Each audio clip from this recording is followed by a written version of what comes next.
Welcome back, everyone. Today, we are diving deep into one single, absolutely pivotal chapter of Bibliomancers. It's a chapter where a day that starts with magical productivity just spirals into paranoia and a pretty tough moral choice. We're going to follow Rose from installing portals all the way to a decision that could change everything. So yeah, let's get right into it. So, we are breaking down Chapter 147, Efficiently Bright. And that title just perfectly nails the whole feel of this chapter. Rose's day kicks off with all this bright, efficient magic, but by the end, it's completely clouded by suspicion. So, what on earth could possibly push her to make a choice she swore she would never, ever make? All right, so here's how we're going to tackle this. We're just going to follow Rose's day step by step. We'll start with her super busy morning, which of course gets totally derailed by an unwelcome visitor.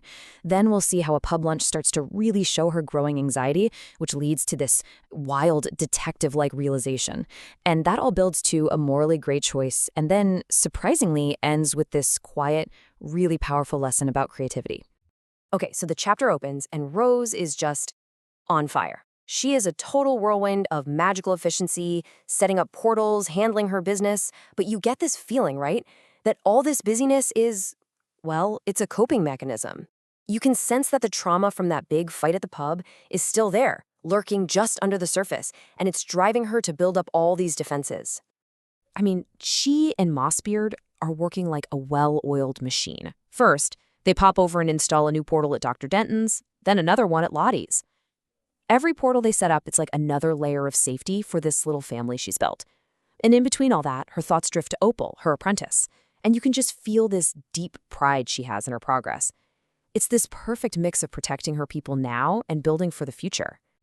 And this right here is where we really see what's going on inside her head.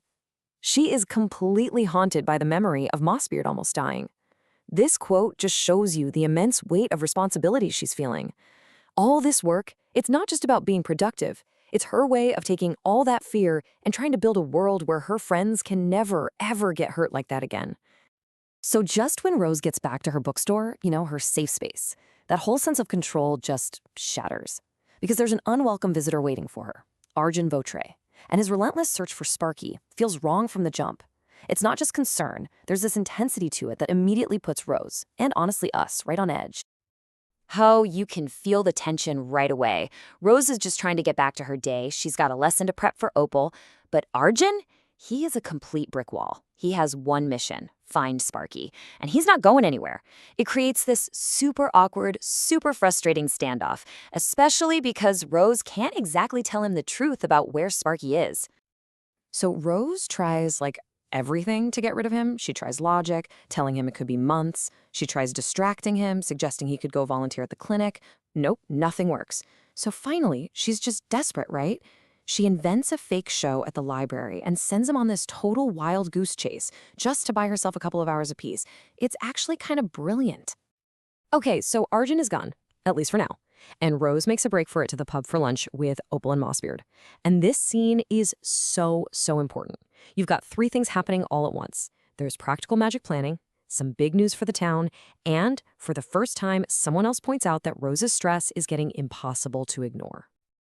On the way there, Opal drops this really key piece of magical lore she learned from Draco. Basically, if you want to get magically stronger, you have to push yourself every single day. You have to keep expanding your limits. And this is a huge piece of world building that immediately gives Rose a brand new idea for the pub. And when they get to their table, man, there's a lot going on. Dogberry shows up with great news. The Nemanja criminals pled guilty, which should be a huge relief for Rose. And she gets all excited, pitching her new magical field idea to Lou.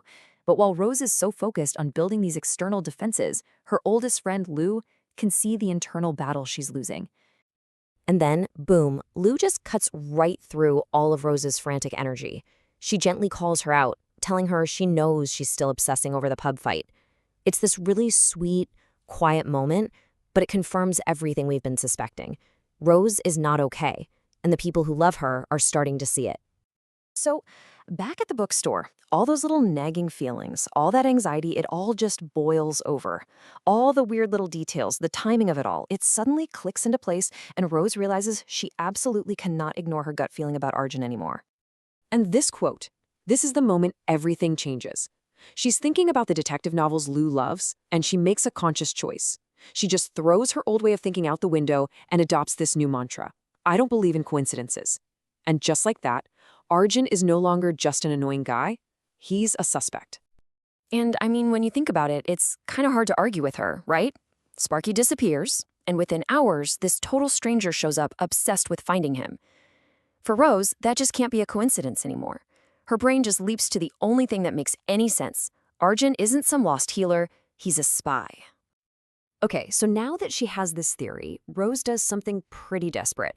She goes to the one ally who might actually be able to get her the truth, the sentient bookstore itself, E.G., and she's about to ask for something she told herself she would never, ever do. I mean, think about it. Rose has always been so against using invasive magic, right? But now the safety of her entire found family, maybe the whole town, is on the line. Her principles are being pushed to their absolute breaking point. So what's she gonna do? What line is she willing to cross to protect them? And she knows it too. She even calls herself a hypocrite right before she says it. She looks to the bookstore and asks it to do the one thing she's forbidden. When Arjun comes back, she wants E.G. to read his mind. And you know what? E.G.'s response is just perfect. Instead of judging her, E.G. completely validates her. The bookstore basically tells her, look, you're the one on the front lines now. It would be foolish not to use every single tool you have. And just like that, E.G. agrees to monitor Arjun. And you can just feel this massive weight lift from Rose's shoulders. So now that E.G. is on board, there's this huge shift in Rose. It's like she can finally put that worry in a box for a little while and focus on what's next, on one of her other really important jobs, being a teacher for Opal. And the chapter ends on such a beautiful, quiet note. Rose gives Opal her very first writing lesson, and it's not about grammar or rules. It's about imagination. It's about empathy, about really listening to a character you love, in this case, Samwise Gamgee, until you just know their voice. It is such a gentle, hopeful way to end a day that's been filled with so much tension and paranoia. And that's where we're left, with this huge question hanging in the air. Rose crossed a major line. She used a secret weapon to protect your world. But this whole gamble could go one of two ways. What happens if this huge, morally gray decision was for nothing? Or, what happens if it proves her absolute worst fears are true? The answer, either way, is going to change everything.